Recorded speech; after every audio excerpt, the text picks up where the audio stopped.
I was born into a world steeped in ancient wisdom, a life woven from the sacred chants, the vibrant colors of festival, and the timeless verses of our revered scriptures. My name is Rohan, and from my earliest days, I was cradled by a family whose hearts beat in unison with the rhythms of the Vedas.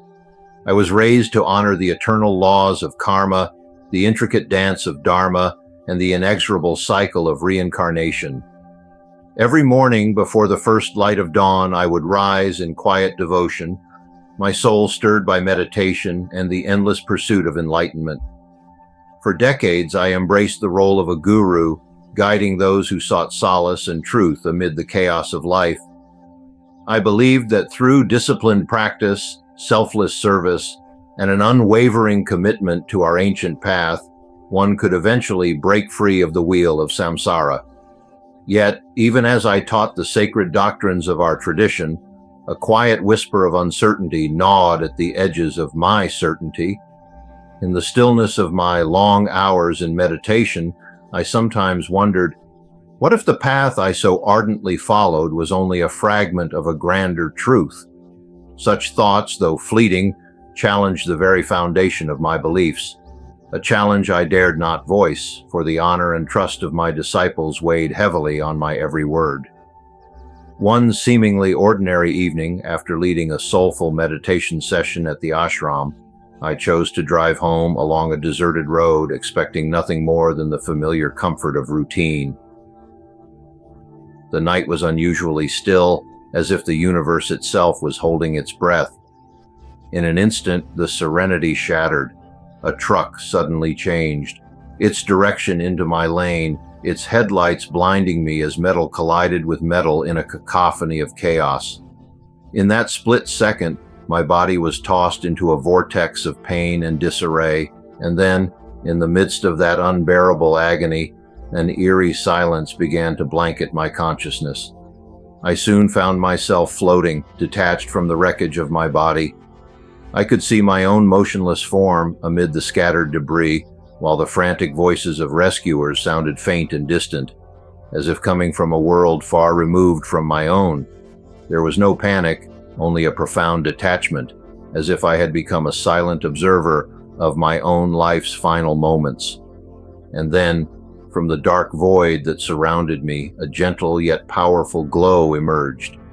It was not the soft luminescence of a candle or the harsh glare of a street lamp, but a radiant light alive with an energy so pure and inviting that it felt as if it were calling me home.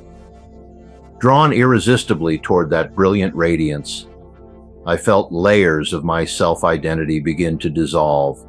Every doubt, every fear that had haunted my nights in solitude melted away beneath the warm embrace of this light.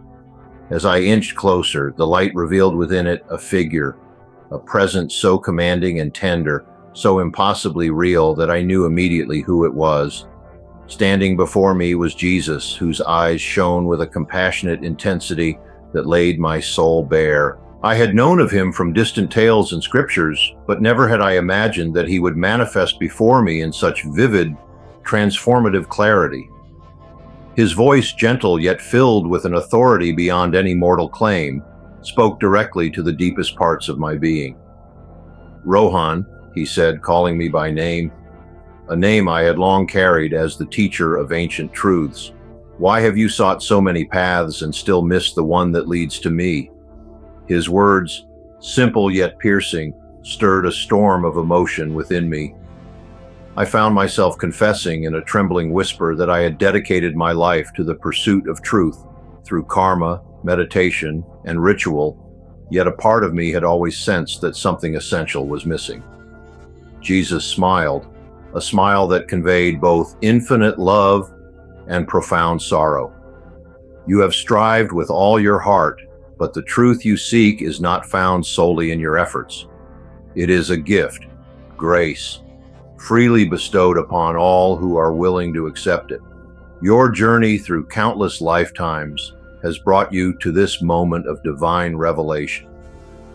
As he spoke, visions began to flood my mind, scenes of past lives unfolding like chapters in a long-forgotten book. images of a heaven filled with radiant unity and a stark realm of isolation and regret that spoke of lives unredeemed.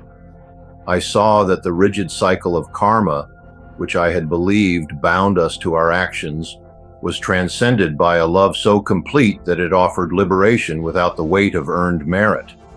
In that transcendent space, my old identity, the disciplined guru of Hindu philosophy, crumbled away, replaced by a raw vulnerability and an overwhelming acceptance of this newfound truth.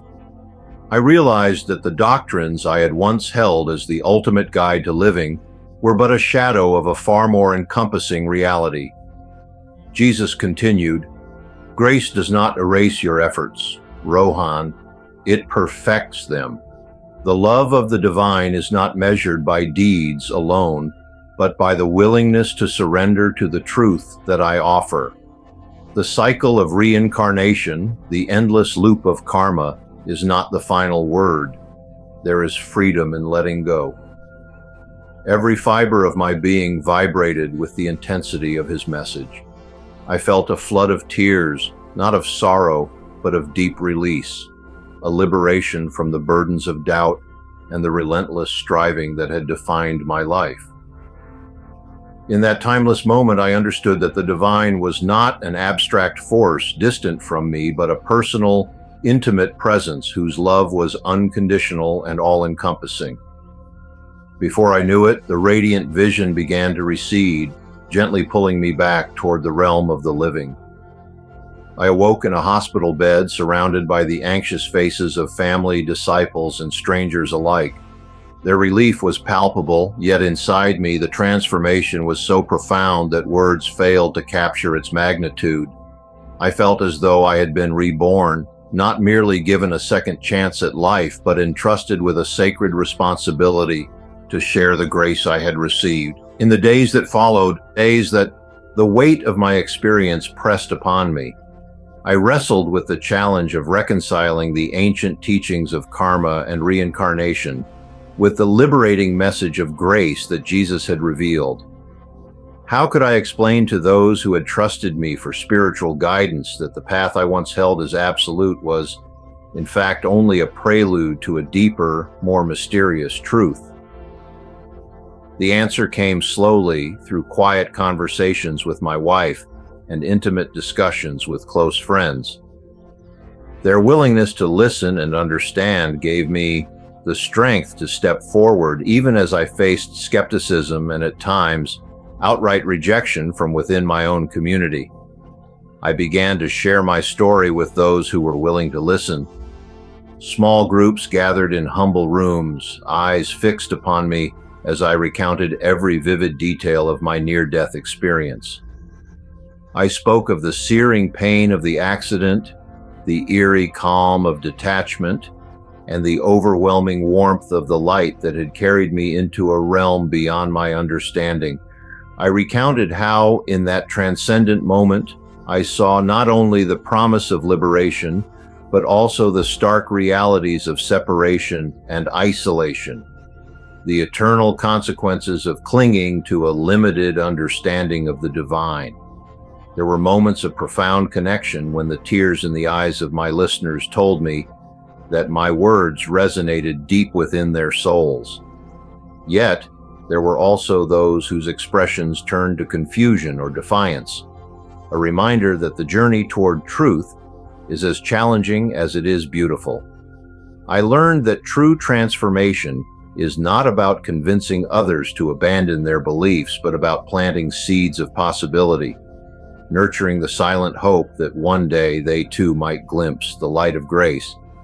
As I immersed myself in further study of the scriptures, the Bible unfolding its timeless message of unconditional love and redemption, I began to see an unexpected harmony between the spiritual insights of my childhood and the divine revelation bestowed upon me.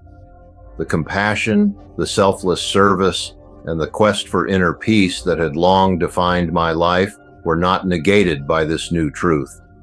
Rather, they found their fullest expression in the embrace of a love that transcended all boundaries. Jesus' sacrifice, I came to understand, was not a repudiation of any spiritual tradition, but the ultimate fulfillment of the divine promise that had been whispered in every ancient prayer. Standing before my community once again, I spoke with a humility born of genuine transformation. I told them that my journey had led me beyond the familiar doctrines of karma and reincarnation to a realm where grace flowed freely, dissolving the chains of past actions and opening the heart to a love so vast that it encompassed all of creation. I invited them to consider that perhaps our individual paths, though diverse in form, converge at a single point: the eternal truth that unites us all as beloved children of the divine. The road ahead was uncertain, and I knew that many would struggle with this radical shift in perspective. But in every tear shed, in every hesitant nod of understanding, I saw the unmistakable spark of a deeper awakening, a gentle reminder that the quest for truth is never without its challenges, yet its rewards are boundless. In sharing my story, I do not claim to hold all the answers. I am but a traveler who has witnessed the transformative power of grace firsthand. My hope is that my journey, a journey from the structured certainty of ancient rituals to the liberating embrace of a love beyond measure, may serve as an invitation to all who yearn for truth, to those who feel weighed down by the endless cycles of effort and expectation, to step into the light and receive the gift of grace that awaits us all. May you find within your heart the courage to seek, the humility to learn, and the love to embrace the mystery of our shared journey. For in the end, it is not our deeds alone that define us, but the grace that sets us free.